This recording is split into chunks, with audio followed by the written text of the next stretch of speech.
ಭದ್ರಂ ಕರ್ಣೇಭಿಃ ಶೃಣುಯಾಮ ದೇವಾಃ ಭದ್ರಂ ಪಶ್ಯೇಮಾಕ್ಷಭಿರ್ಯಜತ್ರಾಃ ಸ್ಥಿರೈರಂಗೈಸ್ತುಷ್ಟ್ವಾಗಂಸಸ್ತಿನಸ್ತನೂಭಿः व्यशेमहि देवहितं यदायुः स्वस्ति न इन्द्रो वृद्धश्रवाः स्वस्ति नः पूषा विश्ववेदाः स्वस्ति नस्तार्क्ष्योरिष्टनेमिः स्वस्ति नो बृहस्पतिर्दधातु ಓಂ ಶಾಂತಿ ಶಾಂತಿ ಶಾಂತಿ. ಜಗದ್ಗುರು ಸಿದ್ಧಾರೂಢ ಮಹಾಸ್ವಾಮೀಜಿಯವರ ಚರಣಾರವಿಂದಗಳಿಗೆ ವಂದಿಸಿ, ಜಗದ್ಗುರು ಗುರುನಾಥಾರೂಢ ಮಹಾಸ್ವಾಮೀಜಿಯವರ ಚರಣಾರವಿಂದಗಳಿಗೆ ನಮಿಸಿ, ಜಗದ್ಗುರು ವೀರಭದ್ರ ಮಹಾಸ್ವಾಮೀಜಿಯವರ ಚರಣಾರವಿಂದಗಳಿಗೆ ನಮಿಸಿ, ಇಲ್ಲಿಯವರೆಗೆ ಮಹಾತ್ಮರು ಶ್ರೀಮನ್ ನಿಜಗುಣ ಶಿವಯೋಗಿಗಳ ಒಂದು ವಾಕ್ಯವನ್ನು ಆಧಾರವಾಗಿಟ್ಟುಕೊಂಡ ಬಹು ಸುಂದರವಾಗಿ ಉಪದೇಶ ಮಾಡಿದರು. ಸುಮ್ಮನಾಗದರಿವಿನಿಂದವೇ ಮುಕುತಿ, ನೆಮ್ಮಿಲೇಶನಿಸುವ ಗುಣಗಣವಿಲ್ಲದೆ ಸುಮ್ಮನಾಗದು. ಗುರುಪಾದ ಸೇವೆ, ಶರಣರ ಸಂಘ, ಹರಪೂಜೆ. ಈ ವಾಕ್ಯವನ್ನು, ಈ ಪದ್ಯವನ್ನು ಆಧಾರವಾಗಿಟ್ಟುಕೊಂಡ ಬಹು ಸುಂದರವಾಗಿ ಉಪದೇಶ ಮಾಡಿದರು. ಸುಖ, ಮುಕ್ತಿ ಅಂದರೆ ಏನು? ಸುಖ ಸುಮ್ಮನಾಗೋದು ಅರಿವಿನಿಂದವೇ ಮುಕ್ತಿ ಅಂತ ಹೇಳಿದ್ರಲ್ಲ. ಮುಕ್ತಿ ಅಂದರೆ ಏನು? ಸುಖ ಅಂತರ ಸರ್ವ ದುಃಖಗಳ ನಿವೃತ್ತಿ, ಪರಮಾನಂದದ ಪ್ರಾಪ್ತಿಯೇ ಸುಖ. ಭಗವತ್ ಸಾಕ್ಷಾತ್ಕಾರ, ಆತ್ಮದರ್ಶನ ಅಂತ ತನ್ನ ನಿಜ ಸ್ಥಿತಿಯನ್ನು ತಾನು ಗುರುಗಳ ಮುಖಾಂತರ ಅರಿತು ಆ ಸ್ಥಿತಿಯಲ್ಲೇ ಇರುವುದೇ ನಿಜವಾದ ಮುಕ್ತಿ ಅಂತ. ಆ ಸುಖ, ಆ ಭಗವದ್ ದರ್ಶನೆ, ಆತ್ಮ ಸಾಕ್ಷಾತ್ಕಾರ ನಮಗೆ ಆಗಲಿ ಅಂತೇಳಿ ಸುಮ್ಮನೆ ಇದ್ದರೆ ಆಗೋಂಗಿಲ್ಲ ಅಂತ. ಪರಮಾತ್ಮನ ಸಾಕ್ಷಾತ್ಕಾರ ಅಥವಾ ಬ್ರಹ್ಮದರ್ಶನ, ಆತ್ಮ ಸಾಕ್ಷಾತ್ಕಾರ ನಮಗೆ ಸುಮ್ಮನೆ ಆಗಲಿ ಅಂದರೆ ಆಗೋಂಗಿಲ್ಲ ಅಂತ. ಈಗ ಹಸುವಾಗೈತಪ್ಪ ನಿಮಗೆಲ್ಲರಿಗೂ, ಹಸುವಾಗೈತೆ. ನಾವು ಹೊಟ್ಟೆ ತುಂಬಲಿ ಅಂತ ತುಂಬತೈತೆ ಹೊಟ್ಟೆ. ಹಸು ಆದಂಥವ್ರೆಲ್ಲರೂ ಕೂಡ ಕೂತ್ಕೊಂಡು ನಮ್ಮ ಹೊಟ್ಟೆ ತುಂಬಲಿ ಅಂತ ಹೊಟ್ಟೆ ತುಂಬಂಗಿಲ್ಲ ಮತ್ತಟ್ಟು ಹಸು ಆಕೈತಲ್ಲ. ಹಾಗಾದ್ರೆ ಹಸುವಿಗೆ ಹೋಗಬೇಕಾದ್ರೆ ಏನು ಮಾಡಬೇಕು? ಊಟ ಮಾಡಬೇಕು. ಹಸುವಿಗೆ ಹೋಗಿ ತೃಪ್ತಿ ಆಗಬೇಕಾದ್ರೆ ಊಟ ಮಾಡಬೇಕು. ಊಟ ಮಾಡಿದರೆ ಹೊಟ್ಟೆ ತುಂಬತೈತಿ, ಆನಂದ ಆಗ್ತೈತಿ. ಹಂಗೆ ಇಲ್ಲಿ ಸುಮ್ಮನಾಗದು ಏನು? ಮುಕ್ತಿ, ಪರಮಾತ್ಮನ ಸಾಕ್ಷಾತ್ಕಾರ, ಬ್ರಹ್ಮದರ್ಶನ ಅಂತ. ಆತ್ಮ ಸಾಕ್ಷಾತ್ಕಾರ ಸುಮ್ಮನೆ ಆಗಲಿ ಅಂತ ಅನ್ಕೊಂತ ಕುಂತ್ರೆ ಆಗೋಂಗಿಲ್ಲ. ಭಗವದ್ ದರ್ಶನ, ಆತ್ಮ ಸಾಕ್ಷಾತ್ಕಾರದ ದ್ವಾರ ನಾವು ಮುಕ್ತರಾಗಬೇಕಾದರೆ ಪ್ರಯತ್ನ ಬೇಕು. ಯಥಾರ್ಥ ಜ್ಞಾನ ಮಾಡಿಕೊಂಡು ನಾವು ನಿತ್ಯ ಸುಖಿಗಳಾಗಬೇಕಾದ್ರೆ, ಭಗವದ್ ದರ್ಶನ ಮಾಡಿಕೊಂಡು ನಾವು ಅಮರರಾಗಬೇಕಾದ್ರೆ ಪ್ರಯತ್ನ ಬೇಕು. ಅಂದರೆ ಏನು? ಸದ್ಗುರು ಸನ್ನಿಧಾನಕ್ಕೆ ಹೋಗಬೇಕು. ಮನ್ಯಾಗ ಕುಂತ್ಕೊಂಡು ನಾನು ಮುಕ್ತಿ ಆಗಲಿ ಅಂತ ಕುಂದ್ರೆ ಮುಕ್ತಿ ಆಕೈತೇನು? ಅಥವಾ ಮನ್ಯಾಗ ಕುತ್ಕೊಂಡು ನಾವು ಶಾಸ್ತ್ರ ಕೇಳಬೇಕು, ಗುರುಗಳು ನೋಡ್ಕೋಬೇಕು, ಗುರುಗಳ ಹತ್ರ ಹೋಗ್ಬೇಕು ಅಂತೇಳಿ ಮನ್ಯಾಗ ಕುಂತ್ಕೊಂಡ್ರೆ ಆಕೈತೇನು? ಮನ್ಯಾಗ ಕುತ್ಕೊಂಡು ಇವತ್ತು ಹುಣ್ಣಿಮೆ ಇದೆ, ಶಾಸ್ತ್ರ ನಡೀತೈತಿ, ಮಹಾತ್ಮರು ಬಂದಿರ್ತಾರೆ, ಅವ್ರ ಶಾಸ್ತ್ರ ಕೇಳಬೇಕಂತೇಳಿ ಮನ್ಯಾಗ ಕುಂತ್ಕೊಂಡ್ಬಿಡೋದು ಕೇಳ್ತೈತೆ, ಬರ್ತೈತೆ ನಮಗೆ? ನಾವು ಗುರುಗಳ ದರ್ಶನ ಮಾಡಿಕೊಂಡು ಮಹಾತ್ಮರ ಉಪದೇಶ ನಾವು ಕೇಳಬೇಕಂದ್ರೆ ಅಲ್ಲಿಂದ ಇಲ್ಲಿ ಬರಬೇಕಲ್ಲ. ಎಲ್ಲಿದ್ದೇವೋ ಆ ಊರಾಗಿಂದೋ ಮನ್ಯಾಗಿಂದೋ ಇಲ್ಲಿ ಬರಬೇಕು. ಇಲ್ಲಿಗೆ ಬಂದು ಎಲ್ಲಾರ ಕುಂತ್ರೆ ಆಗೋಂಗಿಲ್ಲ, ಗುರುಗಳ ಮುಂದೆ ಕುಂತ್ಕೋಬೇಕು. ಇಲ್ಲಿ ಬಂದು ಎಲ್ಲಾರ ಒಂದು ಮೂಲ್ಯಾಗ ಕುಂತ್ರೆ ಆಗೋಂಗಿಲ್ಲ, ಗುರುಗಳ ಹತ್ತಿರದಲ್ಲಿ ಎದುರಿಗೆ ಕೂತ್ಕೋಬೇಕು. ಅವರು ಹೇಳುವ ಉಪದೇಶವನ್ನು ಚೆನ್ನಾಗಿ ಕೇಳಬೇಕು. ಚೆನ್ನಾಗಿ ಕೇಳಿದರೆ ನಿಮಗೆ ಸುಖ ಆಗ್ತದೆ, ನಿಮ್ಮ ಅಜ್ಞಾನ ಹೋಗ್ತದೆ, ನಿಮಗೆ ಶಾಂತಿ ಸಿಗ್ತದೆ, ಬ್ರಹ್ಮಜ್ಞಾನ ಆಗ್ತದೆ. ಹಾಗೆ ಸುಮ್ಮನಾಗದ ಅರಿವಿನಿಂದವೇ ಮುಕುತಿ, ನೆಮ್ಮಿಲ್ಲಿ ಶನಿಶುವ ಗುಣಗಣವಿಲ್ಲದೆ ಸುಮ್ಮನಾಗದು ಅರಿವಿನಿಂದವೇ ಮುಕುತಿ. ಅರಿವಿನಿಂದಲೇ ಮೋಕ್ಷ. ಅರಿವು ಅಂದರೆ ಬ್ರಹ್ಮ ಸಾಕ್ಷಾತ್ಕಾರ, ಆತ್ಮದರ್ಶನ. ಆ ಅರಿವು, ಆ ಜ್ಞಾನ, ಪರಮಾತ್ಮನ ದರ್ಶನ ನಮಗಾಗಬೇಕಾದ್ರೆ ಸುಮ್ಮನೆ ಆಗೋಂಗಿಲ್ಲಪ್ಪ, ಅದಕ್ಕೆ ಪ್ರಯತ್ನದೆ ಅಂತೆ. ಏನು ಲೇಷನಿಶುವ ಗುಣಗಣವಿಲ್ಲದೆ ಸುಮ್ಮನಾಗದು. ಲೇಷನಿಶುವ ಅಂದರೆ ಶ್ರೇಷ್ಠವಾದ ಸದ್ಗುಣಗಳು. ಲೇಷನಿಸುವ ಗುಣಗಣ ಅಂತಾರೆ ಅವ್ರು. ಒಂದೇ ಗುಣ ಅಲ್ಲ, ಅನೇಕ ಗುಣ ಅದಾವೆ. ಶ್ರೇಷ್ಠವಾದ ಸದ್ಗುಣಗಳಿರಬೇಕು ನಮಗೆ. ಕರುಣ, ಸತ್ಕಲೆ, ಶಾಸ್ತ್ರಪರತೆ, ನಿರಾಸೆ, ಸೌಂದರ್ಯತೆ, ಸುಮುಖತ್ವ, ಸುಗುಣ, ಸುಜ್ಞಾನಗಳಿರಲವನೇ ಸೇವೆ ಗುರುವಕ್ಕಂತಿದೆ. ಕರುಣಾ, ಸತ್ಕಲೆ, ಶಾಸ್ತ್ರ ಪರಿಣತೆ ನೀವೆಲ್ಲ ಇರಬೇಕು ಗುರುಗಳ ಹತ್ತಿರ. ಅಂಥ ಸದ್ಗುರುನಾಥನಿಗೆ ನಾವು ಶರಣಾಗತರಾಗಿ ಆ ಸದ್ಗುರುನಾಥನ ಸೇವೆಯನ್ನು ಆಪ್ತ ಅಂಗ ಸ್ಥಾನ ಸದ್ಭಾವ ಗುರು ಸನ್ನಿಧಾನಕ್ಕೆ ಬಂದ ಗುರುಗಳ ಸೇವಾದಿಗಳನ್ನು ಮಾಡಬೇಕು.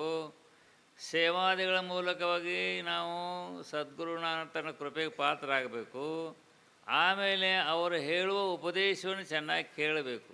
ಈಗ ಕುಂತು ಕೇಳಕತ್ತಿರಲ್ಲ ನೀವು, ಇದು ಬಹಳ ಶ್ರೇಷ್ಠ. ಇದು ಎಲ್ಲದಕ್ಕಿಂತಲೂ ಶ್ರೇಷ್ಠವಾದದ್ದು. ಇದು ದೊಡ್ಡ ಯಜ್ಞ. ಇದು ಈಗೆಲ್ಲ ಬಂದು ನೀವು ಮನಸ್ಸು ಕೊಟ್ಟು ಕೇಳಕತ್ತೀರಿ ನೋಡು, ಈ ಯಜ್ಞದಕ್ಕಿಂತ ಶ್ರೇಷ್ಠವಾದ ಯಜ್ಞ ಯಾವುದೂ ಇಲ್ಲ.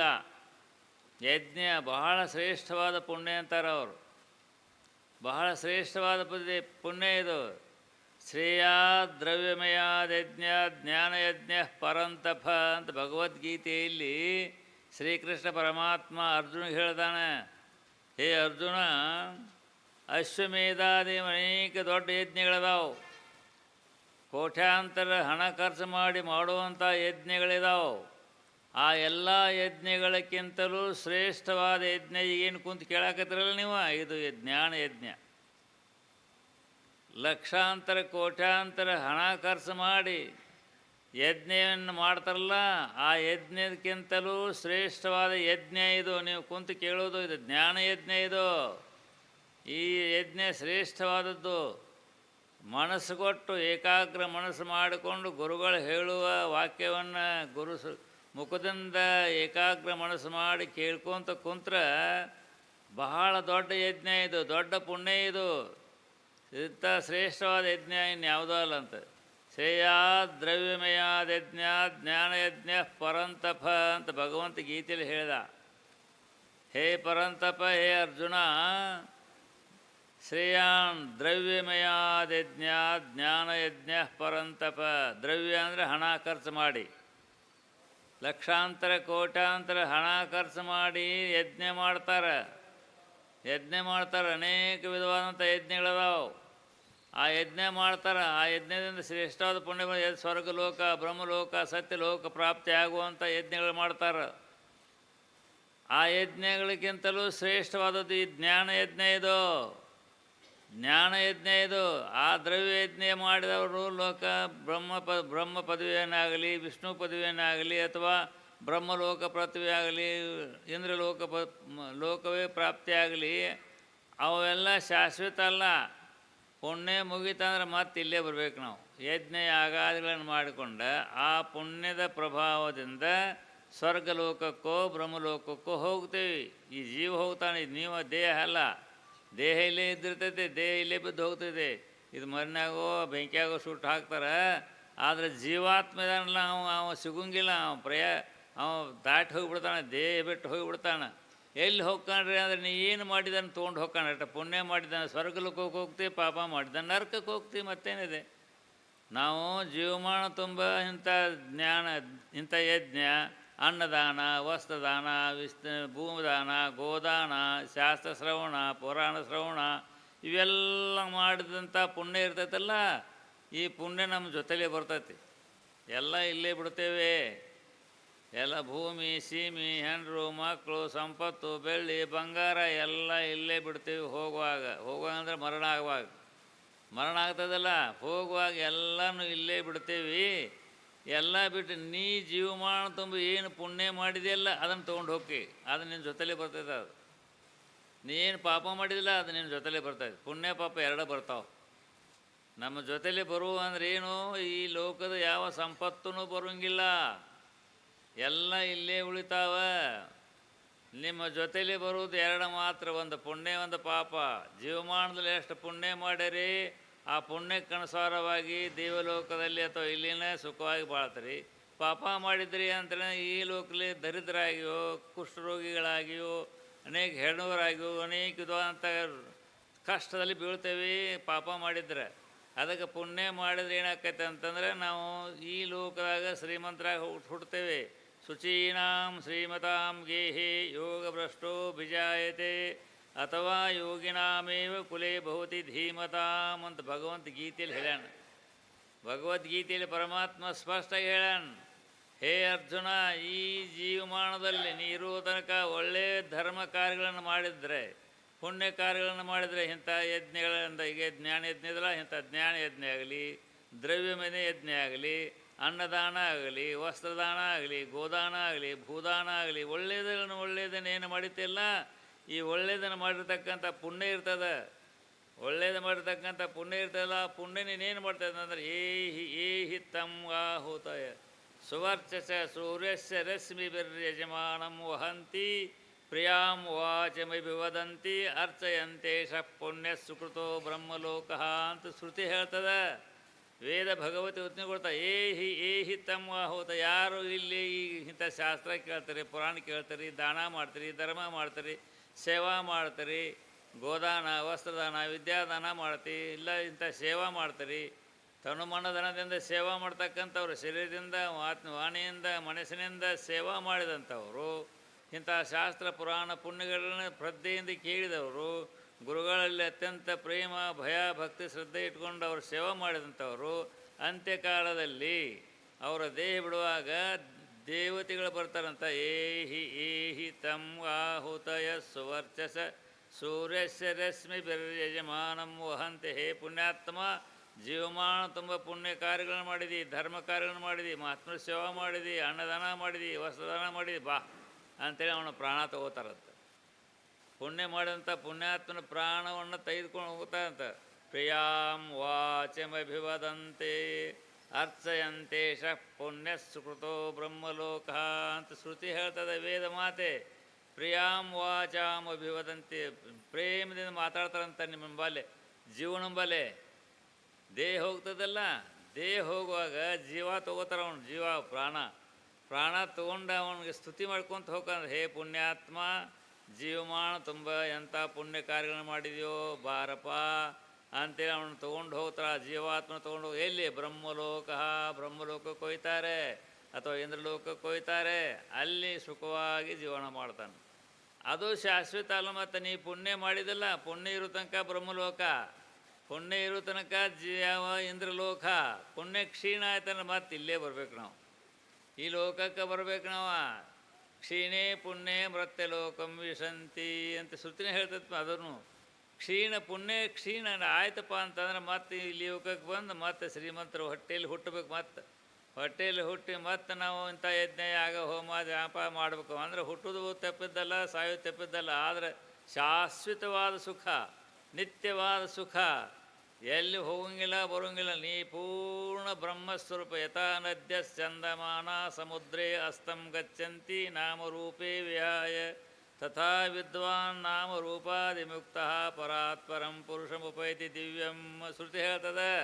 ಹೇಗೆ ನದಿಗಳೆಲ್ಲ ಸಮುದ್ರ ಸೇರಿ ಸಮುದ್ರವೇ ಆಗಿಬಿಡ್ತಾವೋ, ಹಾಗೆ ಇಲ್ಲಿ ಮಾಡಿದಂಥ ಪುಣ್ಯಾತ್ಮರು, ಇಲ್ಲಿ ಮಾಡಿದ ಯಜ್ಞ ಮಾಡಿದಂಥ ಅನ್ನದಾನ, ವಸ್ತ್ರದಾನ, ವಿದ್ಯಾದಾನ, ಗೋದಾನ, ಭೂದಾನ, ಇಂಥ ಶಾಸ್ತ್ರ ಶ್ರವಣ, ಪುರಾಣ ಶ್ರವಣ, ಮಹಾತ್ಮ ಸೇವಾ ಮಾಡಿದಂಥ ಪುಣ್ಯಾತ್ಮರು ಅವ್ರೇನು ಮಾಡ್ತಾರಪ್ಪ ಅಂತಂದ್ರೆ ಬ್ರಹ್ಮಲೋಕದಲ್ಲಿಯೋ ಇಂದ್ರಲೋಕದಲ್ಲಿ ವಾಸವಾಗಿರ್ತಾರೆ ಅಂಥೇಳಿ ಶಾಸ್ತ್ರ ಹೇಳ್ತಿದ್ದೆ. ಅಂದರೆ ಜನನ ಮರಣ ರೂಪ ಅಂತ ಬಹುದುಃಖ ತೆಪ್ಪಿದ್ದಲ್ಲಿ ಮತ್ತು ಹುಟ್ಟುವುದು ಸಾವುದು ಮತ್ತು ಪುಣ್ಯ ಮುಗಿತಾ ಮತ್ತೆ ಇಲ್ಲಿ ಕ್ಷೀಣೆ ಪುಣ್ಯ ಮೃತ್ಯ ಲೋಕಮಿಷಂತೆ ಶಾಸ್ತ್ರ ಹೇಳ್ತದೆ. ಮತ್ತು ಕ್ಷೀಣ ಪುಣ್ಯ ಆದರೆ ಮತ್ತೆ ಇಲ್ಲೇ ಬಂದು ನಾವು ಇರಬೇಕಾಕೈತಿ.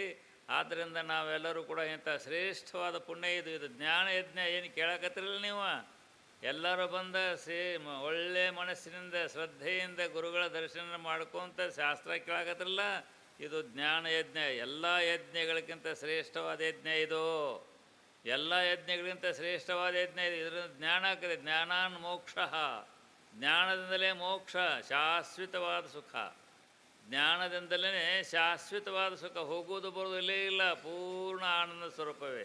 ಬ್ರಹ್ಮವಿದ್ ಬ್ರಹ್ಮೈವ ಭವತಿ, ನಾಸ್ಯ ಬ್ರಹ್ಮವಿತ್ ಕುಲೇ ಭವತಿ. ತರತಿ ಶೋಕಂ ತರತಿ ಪಾಪ್ಮಾನಂ ಗುಹಾಗ್ರಂಥಿಭ್ಯೋ ವಿಮುಕ್ತ ಅಮೃತೋ ಭವತಿ ಅಂತ ಶ್ರುತಿ ಹೇಳ್ತದೆ. ಇಲ್ಲಿ ಇಂಥ ಶಾಸ್ತ್ರ ಪುರಾಣ ಪುಣ್ಯಕಥೆಗಳನ್ನು ಕೇಳ್ತಿರಲ್ಲ ನೀವು, ಇದು ಮಹಾಪುಣ್ಯ. ಇದು ಎಲ್ಲ ಪುಣ್ಯಗಳಕ್ಕಿಂತಲೂ ಶ್ರೇಷ್ಠವಾದ ಪುಣ್ಯ ಇದು. ಏಕಾಗ್ರ ಮನಸ್ಸಿನಿಂದ ಗುರುಗಳ ಹೇಳುವ ಉಪದೇಶವನ್ನು ಕೇಳ್ತಾ ಇದ್ದಿರಲ್ಲ, ಕೇಳಿ ಅದನ್ನು ಮನಸ್ಸಿನಲ್ಲಿ ಇಟ್ಕೊಳ್ತಿರಲ್ಲ, ಇದು ಮಹಾಪುಣ್ಯ. ಇದು ಶ್ರೇಷ್ಠವಾದ ಪುಣ್ಯ. ಇದು ಈ ಪುಣ್ಯದ ಮುಂದೆ ಇನ್ನು ಅಂಥ ಪುಣ್ಯನೂ ಆಗೋಂಗಿಲ್ಲ. ಅದಕ್ಕೋಸ್ಕರವಾಗಿಯೇ ಇಂಥ ಸತ್ಸಂಗದಲ್ಲಿ ನಾವು ಭಾಗಿಗಳಾಗಬೇಕು. ಸತ್ಸಂಗದಲ್ಲಿ ಭಾಗಿಗಳಾಗಿ ಸತ್ಪುರುಷರ ಸೇವೆಯನ್ನು ಮಾಡಿ ಸತ್ಪುರುಷರ ಕೃಪಾಸವದಕ್ಕೆ ಪಾತ್ರ ಆದದ್ದಾದರೆ ಬಹಳ ದೊಡ್ಡ ಯಜ್ಞ, ಅದು ದೊಡ್ಡ ತಪಸ್ಸದು. ಆದ್ದರಿಂದ ನಾವೆಲ್ಲರೂ ಕೂಡ ಇಂಥ ಶ್ರೇಷ್ಠವಾದ ಮನುಷ್ಯನ ತೊಟ್ಟು ಬಂದೇವೆ.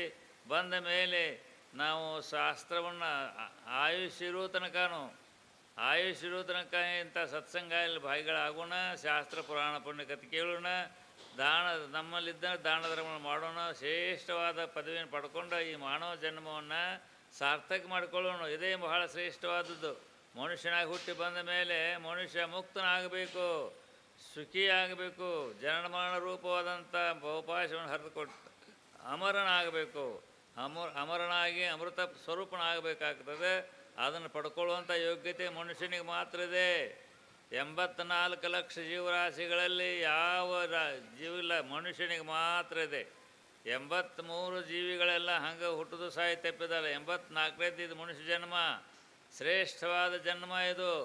ಈ ಮನುಷ್ಯ ಜನ್ಮಕ್ಕೆ ನಾವು ಬಂದೇವಿ. ಇಂಥ ಸತ್ಸಂಗ ಮಾಡಾಕತ್ರೆ ಬಹಳ ಪುಣ್ಯ, ಬಹಳ ಶ್ರೇಷ್ಠವಾದ ಪುಣ್ಯ ಇದು.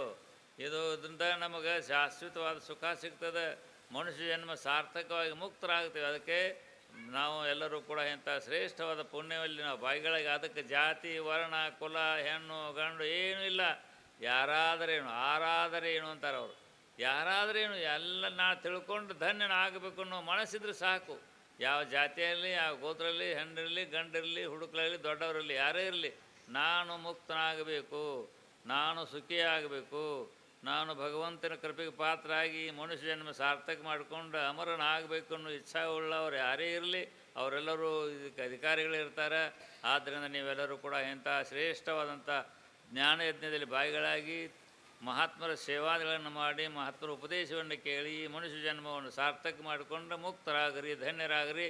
ಅಂಥ ಸದ್ಬುದ್ಧಿ, ಸದ್ವಿವೇಕ, ಸದ್ಗುಣ, ಸಕಲ ಐಶ್ವರ್ಯದೊಂದಿಗೆ ಶಾಶ್ವತವಾದ ಸುಖವನ್ನು ಗುರುದೇವ ಸಿದ್ಧಾರೂಢರು ನಿಮ್ಮೆಲ್ಲರಿಗೂ ಅನುಗ್ರಹಿಸಿ ರಕ್ಷಿಸಲಿ ಎಂಬುದಾಗಿ ಹೇಳಿ ಇವತ್ತಿನ ಪ್ರವಚನದಲ್ಲಿ ಓಂ ತತ್ಸತ್. ಓಂ ಸಹನಾವವತು ಸಹನೌ ಭುನಕ್ತು ಸಹ ವೀರ್ಯಂಕರವಾವಹೈ ತೇಜಸ್ವಿನಾವಧೀತಮಸ್ತು ಮಾ ವಿದ್ವಿಷಾವಹೈ. ಓಂ ಶಾಂತಿ ಶಾಂತಿ ಶಾಂತಿ.